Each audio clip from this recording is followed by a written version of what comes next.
आरा में आया हूँ। यहाँ अभी पदयात्रा शुरू होने में बहुत समय बाकी है, क्योंकि मैं अभी सुपौल में हूँ।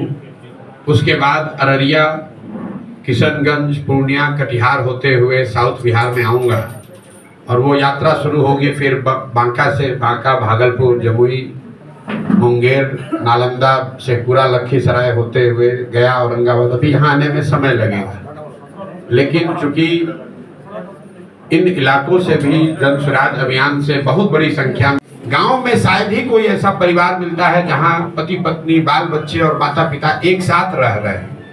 परिवार की परिकल्पना ही खत्म हो गई है। इसी तरह बेरोजगारी जो है, ये सिर्फ पढ़े लिखे या अनपढ़ों, गरीब अमीर, अगड़े पिछड़े की समस्या नहीं है। बेरोजगारी का हल ये है कि यहाँ जो लोग समृद्ध माने जा रहे हैं, जिनको 5 से मैंने पश्चिम चंपारण भितिहरवा के गांधी आश्रम से पैदल चलना शुरू किया है और करीब करीब 2 बरस पैदल चलने के बाद चंपारण से चलकर अभी तक हम लोग सुपौल में पहुंचे। करीब करीब 60% बिहार के गांव, पंचायत, प्रखंड हम लोग पैदल, खुद मैं चलकर गया हूं, वहीं रहता हूं। आज भोजपुर आरा की जमीन पर आने का अवसर मिला है। करीब करीब 5300 गांव में हम लोग पैदल चल के खुद गए।